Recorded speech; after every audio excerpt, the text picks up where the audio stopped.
So hello everyone, this is another lecture of my SQL series. और आज के lecture में हम डिस्कस करने वाले हैं कीज के बारे में। एसक्यूएल कीज क्या होती है, प्राइमरी की क्या होती है एंड फॉरेन की क्या होती है। तो इसको हम डिटेल में डिस्कस करने वाले हैं इस वीडियो में। तो चलिए समझते हैं। पिछली वीडियो हमने समझे कि कंस्टेंट क्या होते हैं, किस तरीके से काम करते हैं, उसको अपनी जब टेबल क्रिएट करते हैं किस तरीके से यूज करते हैं, सारी चीजें पढ़ चुके हैं ऑलरेडी।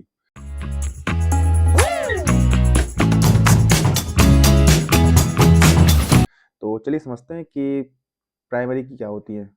तो मैं आपको दो चीज़ बता चुका हूँ ऑलरेडी कि प्राइमरी की में आपको दो चीज़ें प्राइमरी की में दो कंडीशन प्री डिफाइन होती हैं कि आपकी जो वैल्यू होगी नॉट नल होगी। क्या होगी? Not not null. And unique होगी। क्या होगी? यूनिक होगी, यूनिक वैल्यू होगी। क्या होगी? Unique value. ओके। तो अगर कोई कंस्टेंट में अगर प्राइमरी की कंस्टेंट लगाया जाता है तो उसमें दो चीज़ प्री डिफाइन हो जाती है कि उसके नॉट नल वैल्यू होगी एंड यूनिक होगी। ओके। तो ये लिखा हुआ है, primary key is a unique identifier for each records in the table at its ensure that each row can uniquely identified and access with in the table. और उसको table में access किया जाता है। इसमें एक चीज और आप लोग नोट कर लेना कि नॉट नल वैल्यू होगी, नल वैल्यू नहीं होगी उसमें। एंड फॉरेन की, ए foreign key is a field in the table that refers to the primary key for another table is established relationship between two tables। यानी simple mean ये है कि जो फॉरेन की वो की होती है जिसमें हम दो टेबल्स को कंबाइन करते हैं। क्या करते हैं? लिंक करते हैं। सपोज करो ये कोई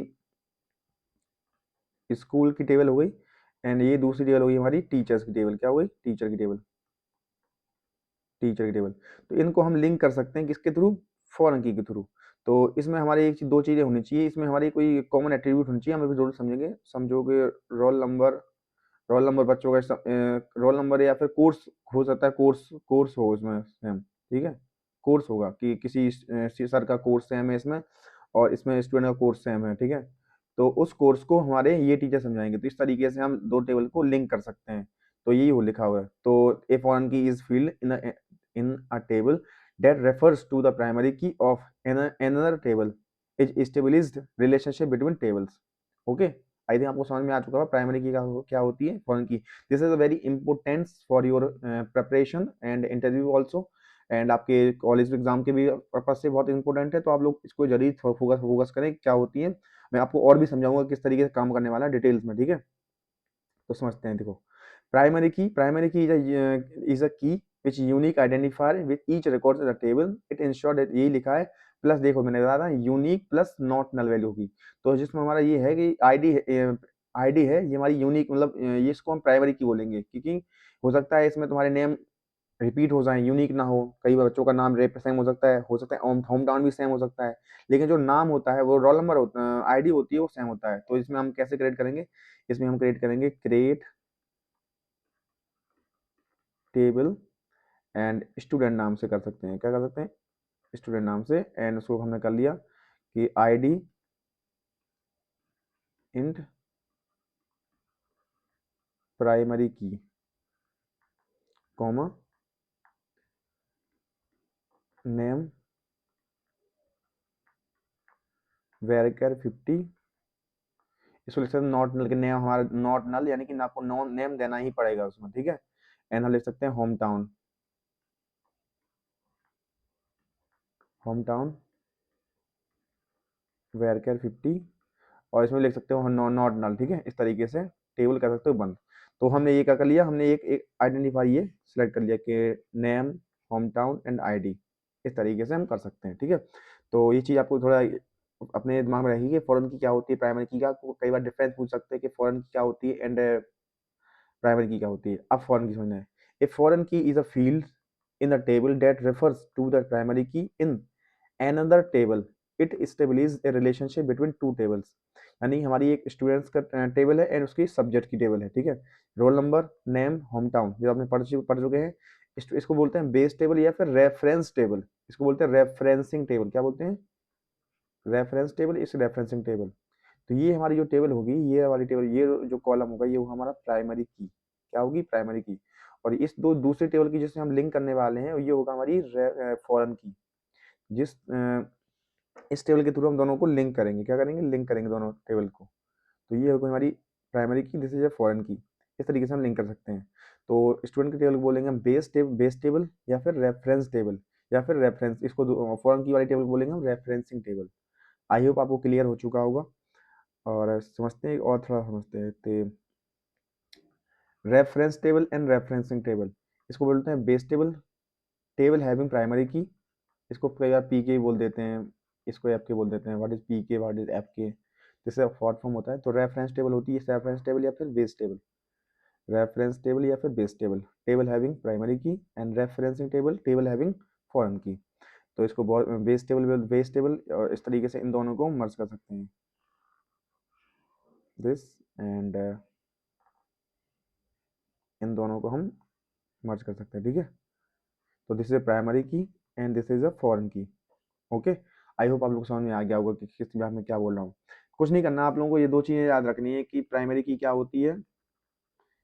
प्राइमरी की होती है आपकी unique value, unique value plus not null, ठीक है। एंड फॉरेन की क्या होती है, फॉरेन की क्या होती है, फॉरेन की होती है कि उसको लिंक करने के लिए जो कॉमन एट्रीब्यूट होता है उसको बोलते हैं फॉरेन की। जैसे प्राइमरी की में कोई आईडी है, जॉब आईडी है, स्टूडेंट आईडी, एंड इसमें भी स्टूडेंट आईडी होगी, तो उसको लिंक करने के लिए जो होगा उसको बोलते हैं फॉरेन की, जिसके थ्रू उसको लिंक होना है टेबल को। और प्राइमरी की जो होती है उसको बोलते हैं बेस टेबल या फिर रेफरेंस टेबल, और इसको बोलते हैं रेफरेंसिंग टेबल, जिसको हमें लिंक करना है। तो आपको समझ में आ गया होगा। तो ये हमारी एक दो टेबल दी हुई है, ID name course ID and course ID name teacher ID. तो जैसे सपोज करो कोई स्टूडेंट है, this is a student table मान सकते हैं इसको ऐसे, स्टूडेंट टेबल, और दिस इज अ कोर्स, ठीक है। तो जो आईडी है, इसमें आईडी तो कॉमन एट्रीब्यूट क्या है, course ID and this is a course ID. तो एक बात चाहे उसके वन वन उसकी आईडी हुई, नेम उसका राहुल है और कोर्स आईडी 100, और ये कोर्स है, कोर्स आईडी 100, नेम है हिंदी, एंड मतलब सब्जेक्ट का नाम क्या है, टीचर होने वाला राम, एंड पढ़ाने वाला आईडी होने वाली इसकी 1। तो हमें इसके थ्रू नहीं, इसको फॉरन के थ्रू, इसके थ्रू हमें ज्वाइन करना है, हमें करना है इसके थ्रू ज्वाइन, कि हम कोर्स आईडी के थ्रू दोनों को ज्वाइन कर पाए और दोनों। तो ये हमारी होगी प्राइमरी की, क्या होगी, प्राइमरी की, दिस इज अ फॉरन, फॉरन की। तो आई थिंक आप लोग समझ पा रहे होगे। दिस इसको बोलते हैं, जो प्राइमरी की होती है उसको बेस टेबल या फिर रेफरेंस या पेरेंट टेबल, इसको बोलते हैं रेफरेंसिंग टेबल या चाइल्ड टेबल।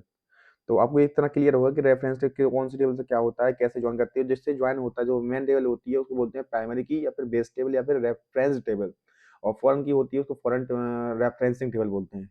तो इतना तो आपको क्लियर हो चुका होगा। तो अब थोड़ा और समझते हैं कि किस तरीके से क्रिएट करते हैं। Foreign key helps to perform operation related to the parent table such as joining table and ensuring referential integrity. Referential integrity in the sense कि ज्वाइन करने के लिए जो जरूरत पड़ती है वो हमें हेल्प करती है उसमें। तो create table child table name, यानी चाइल्ड टेबल नेम में क्या होता है, फॉरेन की, ठीक है।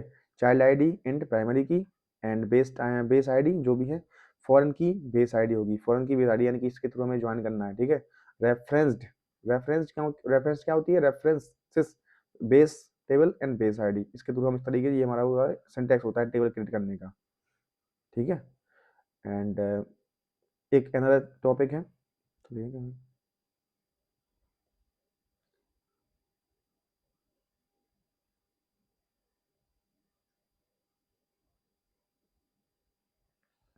एक और छोटा सा टॉपिक है जिसमें पढ़ने वाले हैं cascading in foreign key. Cascading क्या होती है थोड़ा समझते हैं, ठीक है। तो cascading are the set of rule which are dictate that action should be taken automatically when reference row in a parent table is modified or deleted। Cascading क्या होती है कि सपोज करो कोई टेबल बनी हुई है और हमने उसको लिंक कर रखा है किसी, मतलब किसी में से लिंक कर रखा है, ठीक है। हमने सपोज को जैसे किसी आईडी है, इंस्टा आईडी है, ठीक है, इंस्टा आईडी है, उसकी पोस्ट है। तो सपोज करो मैंने उसमें कुछ चेंजेस किया है, तो वो जाके यहाँ भी चेंजेस हो जाने चाहिए, यानी मतलब सपोज करो मैंने अपने यूजर नेम चेंज किया है, तो जो इंस्टा आईडी पोस्ट पे होता है तो वो भी चेंजेस हो जाना चाहिए। समझ पा रहे हो आप, सपोज करो मैंने अपनी इंस्टा आईडी का यूजर नेम चेंज किया यहाँ से, ठीक है। तो जब पोस्ट में लिखा हुआ है वो भी चेंज होना चाहिए, ऐसा नहीं कि मैंने यहाँ पे चेंज कर लिया, पोस्ट में जाके हमें वही सेम दिख रहा है पुराना वाला, तो दिक्कत हो जाएगी ना। तो मैं चाहता हूँ कि मेरे जब मैं यहाँ भी जो चेंज करूँ वो यहाँ भी रिफ्लेक्ट हो, उसके लिए यूज करते हैं हम कैस्केडिंग। तो ये भी लिखा हुआ है cascading are the set of rules which are dictate that action should be taken automatically when referenced row in the table parent table is modify और डिलीटेड। अगर कुछ भी मॉडिफाई करते हैं या कुछ डिलीट करते हैं, अगर हम इसको डिलीट करते हैं आईडी को तो हमारी पोस्ट भी डिलीट हो जाना चाहिए। इसमें अगर मॉडिफाई करते हैं तो इसमें मॉडिफाई होना चाहिए जो भी हमने नेम चेंज किया। तो 3-4 रूल हैं, हम वो समझ में। Cascade, if a row in the parent table is updated deleted all the related rows in the child table will be automatically updated and deleted. अगर हम इसमें कैस्केड यूज कर लेंगे तो हमें जो भी चीज अपडेट हो गया मॉडिफाई या डिलीट होगा तो हमें ऑलरेडी उसमें चेंजेस हो जाएंगे। Set null, if a row in a parent table is updated or deleted all the corresponding foreign key values is child table will be set of null। अगर हमने कुछ भी चेंजेस किया है अगर पेरेंट टेबल में तो ऑटोमेटिक फॉरेन की टेबल में नल हो जाना चाहिए उसमें, अगर उसमें हमने थ्रू इसको लिंक किया है अगर तब।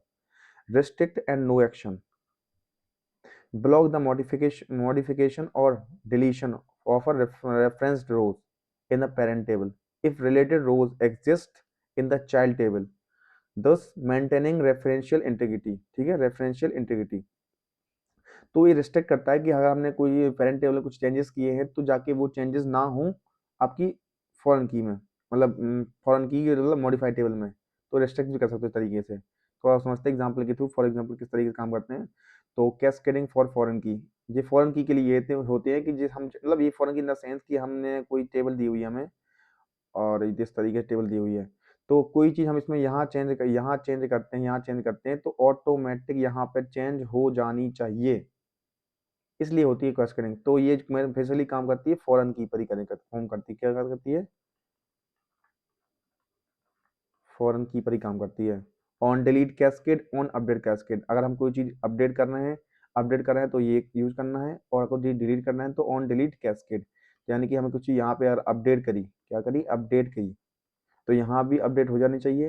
अगर हमने कोई चीज़ डिलीट यहाँ करी तो यहाँ भी डिलीट हो जानी चाहिए। This is a useful, this is very very important and बहुत यूजफुल होता है। कई बार क्या होता है कि हम बहुत large amount of data set दिया होता है तो कई जगह मल्टीपल्स हमारी री एंट्री हो जाती हैं, तो हम इस तरीके से लिंक कर सकते हैं टेबल्स को कि हमने यहाँ अगर मॉडिफाई चीज़ कर रहे हैं तो ऑटोमेटिकली जो दूसरी जगह हुआ है तो वहाँ भी मॉडिफाई हो जाए। This is very helpful. आप जब बड़ी बड़ी कंपनी में काम करोगे तो आपको बहुत ही हेल्पफुल काम करेगा ये चीज़। और किस तरीके से होती है, on delete casting, the on delete cascade cause indicate that if a row in the parent table is deleted all the corresponding row in the table child table will be automatically deleted। मैंने आपको वही समझाया, अगर कोई चीज़ delete होती है तो automatic delete हो जाना चाहिए। तो create table child table name, जो भी आपका नेम देना चाहो, चाइल्ड आईडी इन प्राइमरी की, बेस आईडी, फॉरेन की से हमने इसको जोड़ दिया, और हमने कुछ भी चेंजेस करते हैं तो हमने लिख दिया ऑन डिलीट कैस्केड। तो इस तरीके से वो डिलीट हो सकती है। कुछ चीज़ डिलीट करना है पेरेंट टेबल में तो वहाँ भी डिलीट हो जानी चाहिए। और इसके सेम कैस्केडिंग फॉरेन की फॉर अपडेट के लिए भी सेम ही है, कोई चीज़ अपडेट कर रहे हैं तो वहाँ भी अपडेट होना चाहिए। और हमने पेरेंट टेबल में अपडेट किया है तो फॉरेन की टेबल में भी अपडेट हो जाना चाहिए। तो हम लास्ट में ऐड कर देंगे on update cascade. Okay, I think आपको वीडियो अच्छा लगा। वीडियो अच्छा लगा तो हमारे वीडियो को लाइक करें, कमेंट करें, दोस्तों जरूर शेयर करें। और हमने अभी चैलेंज लिया है कि हम एसक्यूएल की पूरी सीरीज कंप्लीट करेंगे। इसके बाद हम पाइथन की सीरीज पाइथन ही पढ़ाने वाले हैं, उसके बाद पाइथन लाइब्रेरीज यानी हमने डेटा साइंस का पूरा डेटा एनालिस्ट का पूरा कोर्स करने वाले हैं, और आपको बहुत पसंद आएगा। और आप लोग चाहते हैं कि मैं कोई चीज़ इंप्रूव करना चाहिए तो प्लीज़ मुझे कमेंट्स में ज़रूर बताएं। और आपको कोई चीज़ समझ में नहीं आती है तो प्लीज़ मुझे बताएं जिससे मैं इंप्रूव कर पाऊँ अपनी वीडियोज़ को। और किस तरीके से वीडियो चाहे तो आप वो भी मुझे कमेंट करके बताएं, तो इसमें आपको मैं हेल्प कर पाऊंगा। तो हैव अ नाइस डे, और मिलते हैं नेक्स्ट वीडियो में। कीप अपडेटिंग, प्रैक्टिस बहुत जरूरी है एसक्यूएल में। अभी हम प्रैक्टिस फेज में आएंगे, तो ये हम जो पढ़ रहे हैं थ्योरी फेज है, ठीक है। और अभी कोर्स कंप्लीट होने का, क्योंकि मैंने एक कोर्स बनाया था जिसमें मैंने बहुत सारी चीज़ें करी थी कि क्या पढ़ाया था, तो लोग समझ में नहीं आ रहा, कमेंट्स आ रहे बच्चों के, भैया हमें समझ में नहीं आ रहा, वेयर कर क्या है समझ में नहीं आ रही। तो मैं कंप्लीट पढ़ा देते हैं, उसके बाद हम प्रैक्टिस करेंगे, बहुत प्रैक्टिस करेंगे कि जिससे आप लोगों के दिमाग में भर जाए एसक्यूएल क्या होता है, क्यों करते हैं, ठीक है। Have a nice day.